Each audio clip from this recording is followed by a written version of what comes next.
Hello students, banking with Ashwini ಚಾನಲ್ಗೆ ಸ್ವಾಗತ.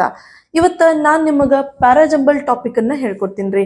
ಪ್ಯಾರಾಜಂಬಲ್ topic ಸಾಕಷ್ಟು ಗೌರ್ಮೆಂಟ್ ಎಕ್ಸಾಮ್ಸ್ಗೆ ಬಂದೇ ಬರ್ತೈತ್ರಿ. ಅದ್ರೊಳಗೆ banking exams, IBPS, SBI, RRB, RBI ಈ ಎಕ್ಸಾಮ್ಸ್ಗಳಿಗೆ 5 ಮಾರ್ಕ್ಸಿಗೆ ಬಂದೇ ಬರ್ತೈತ್ರಿ. ಇವತ್ತಿನ ಕ್ಲಾಸ್ ನೋಡಿದ್ರೆ ಅಷ್ಟೇ ಸಾಕು ನಿಮ್ಗೆ ನೀವು ಈ 5 ಮಾರ್ಕ್ಸನ್ನು ಹೆಂಗೆ ಸ್ಕೋರ್ ಮಾಡ್ಕೋಬೋದು ಅನ್ನೋದನ್ನ ನಾನು ನಿಮ್ಗೆ ಹೇಳ್ತೀನಿ ರೀ. So let's begin.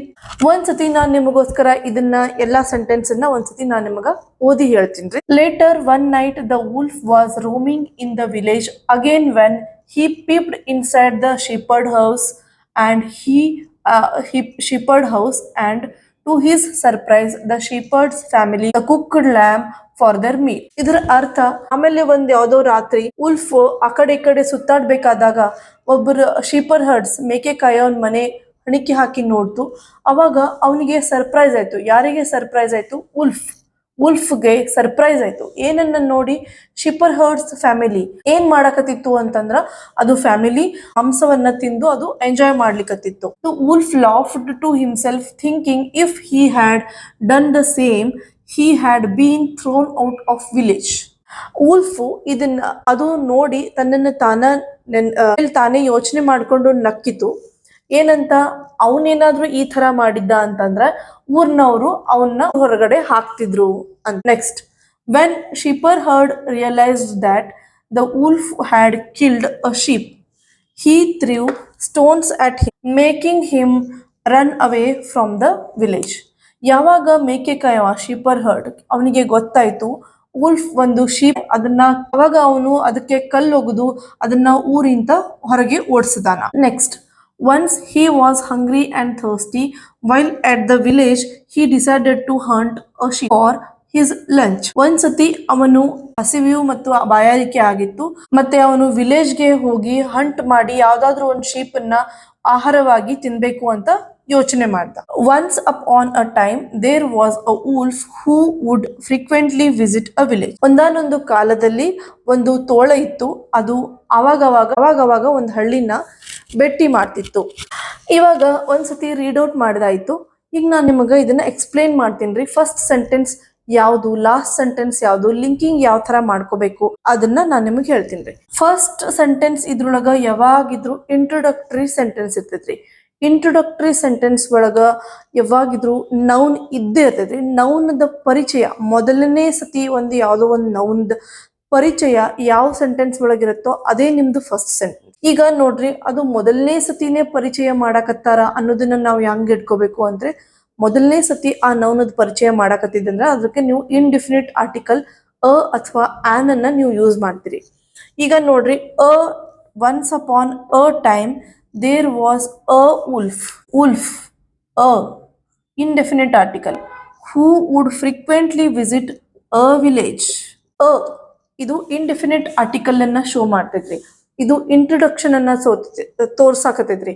ಒಂದಾನೊಂದು ಕಾಲದಲ್ಲಿ ಒಂದು ಉಲ್ಫ್ ಇತ್ತು, ಅದು ಒಂದು ಅವಾಗವಾಗ ಒಂದು ಊರಿಗೆ ವಿಸಿಟ್ ಮಾಡ್ತಿತ್ತು ಅಂತ. ಸೊ ಇದು ನಮ್ದು ಫಸ್ಟ್ ಸೆಂಟೆನ್ಸ್ ಬರ್ತೈತ್ರಿ. ನಾವು ಈಗ first, second, third, fourth, fifth sentence ಒಳಗ ಯಾವುದು ಬರ್ತೈತಿ ಅಂತಂದ್ರ ಈ ನಮ್ದು ಫಸ್ಟ್ ಸೆಂಟೆನ್ಸ್ ಬರ್ತೈತಿ. ನೆಕ್ಸ್ಟ್, ಇದಕ್ಕೇನೆ ಅನುಗುಣವಾಗಿ ಲಿಂಕ್ಡ್ ಮತ್ತೊಂದು ಯಾವ್ದೈತ್ರಿ ಅಂತಂತಂದ್ರ ಇವು ಉಳಿದಂತ್ರ ABCD ಈ ಸೆಂಟೆನ್ಸಸ್ ಒಳಗ ನೀವು once he was hungry and thirst, ಅಥವಾ ಈಗ ನೋಡ್ರಿ, one shepherd realise that wolf had kill. ಅದನ್ನ ತಿನ್ನೋಕ್ಕಿಂತ ಮುಂಚೆ ಹಸಿವಾಗಿರ್ತೈತೋ ಅಂಡ್ ತಿಂದಾದ್ಮೇಲೆ ಹಸಿವಾಗ್ತೈತ್ರಿ. ಮೊದಲು ಹಸಿವಾಗ್ತೈತಿ, ಆಮೇಲೆ ತಿನ್ನುತ್ತೆ. ಸೊ ಅದೇ ತರ once he was hungry and thirsty, ಈ ಸೆಂಟೆನ್ಸು ಈ ತರ ನಿಮ್ಗ ಇದು ಸೆಕೆಂಡ್ ಸೆಂಟೆನ್ಸ್ ಆಗ್ತೈತ್ರಿ, ಡಿ. ಮತ್ತ ಈಗ ಇಲ್ಲಿ ಅಟ್ ದ ವಿಲೇಜ್ ಅಂತ ಬಂದೈತಿ. ಇಲ್ಲಿ ಅದೇ ವಿಲೇಜ್, ಆ ವಿಲೇಜ್ ಒಳಗನೆ ಇಲ್ಲಿ ಯಾವ್ದೋ ಒಂದು ವಿಲೇಜು, ಇಲ್ಲಿ ಆ ವಿಲೇಜ್. ಆಯ್ತಾ? ಅಂಡರ್ಸ್ಟ್ಯಾಂಡ್ ಆಯ್ತಾ ನಿಮ್ಗೆ? ಅ ವಿಲೇಜ್ ಅಂದ್ರೆ ಯಾವ್ದೋ ಒಂದು ಹಳ್ಳಿ, ಒಂದು ಉಲ್ಫು ಒಂದು ಊರಿಗೆ ಹೋಗ್ತೈತಿ. ಆ ತರ ಉಲ್ಫು ಅದೇ ಹಳ್ಳಿಗೆ ಹೋಗ್ತೈತಿ. ಆ ತರ that village, the particularity, definite article ಅನ್ನೋದು ಇದಕ್ಕೋಸ್ಕರನೇ. ಇದು ಡೆಫಿನೆಟ್ ಆರ್ಟಿಕಲ್ ಎದಕ್ ಅಂತೀವಿ ನಾವು? ಅದು ಅದೇ ಡೆಫಿನೆಟ್ಲಿ ಅದೇ ವಿಲೇಜಿಗೆ ಹೊಂಟೈತಿ ಅಂತ ಹೇಳ್ತೀವಿ. ಸೊ ಇದಕ್ಕ ಇದು ಸೆಕೆಂಡ್ ಸೆಂಟೆನ್ಸ್ ಆಗ್ತೈತ್ರಿ.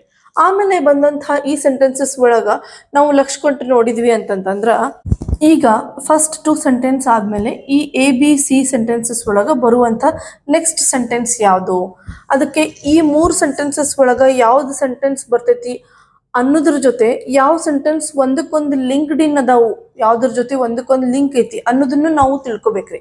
ಈಗ ನಾನು ಈ ಸೆಂಟೆನ್ಸ್ ಓದ್ತೀನಿ. Later on one night Wolf was roaming in the village again when he peeped inside the shepherd's house, and to his surprise shepherd's family was enjoying the cooked lamb.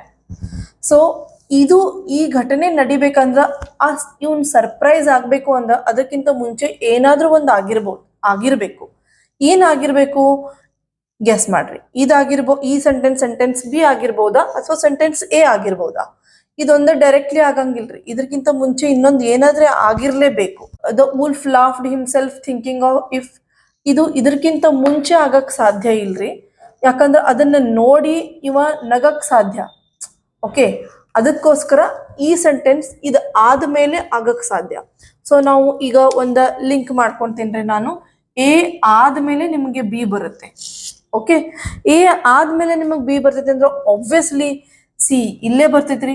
C ಇಲ್ಲಿ, A ಇಲ್ಲಿ, B ಇಲ್ಲಿ. ಈ ತರ ನೀವು linked ಇನ್ ಮಾಡ್ಕೋಬೇಕ್ರಿ. ಒಂದ್ ಸತಿ ನೀವು sentence ಅನ್ನ ಓದಿದ್ರ ಆ ಸೆಂಟೆನ್ಸ್ ಒಳಗಿರುವಂತ ಕ್ರಕ್ಸ್ ನಿಮ್ಗೆ ಗೊತ್ತಾಗ್ಬಿಡ್ಬೇಕ್ರಿ. ಯಾವ ಟೋನ್ ಐತಿ, ಯಾವ ಟೆನ್ಸ್ ಐತಿ, ಯಾರ್ ನೌನು, ಏನ್ ಪ್ರನೌನು, ವರ್ಬ್ ಯಾವ ತರ ಯೂಸ್ ಮಾಡ್ಯಾರು, ಅದರ ತರ ನೀವು ಇದನ್ನ ಕನ್ಕ್ಲೂಷನ್ ಮಾಡ್ಕೋಬೇಕ್ರಿ.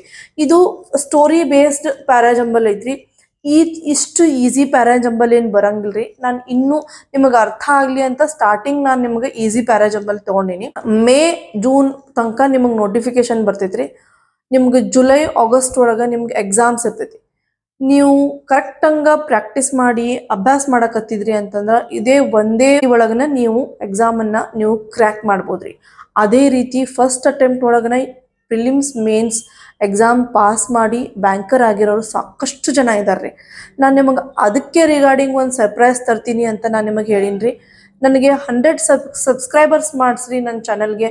ನಾನು ನಿಮ್ಗೆ ಲೈಫ್ ಚೇಂಜಿಂಗ್ ಸರ್ಪ್ರೈಸನ್ನು ತೊಗೊಂಡು ಬರ್ತೀನಿ.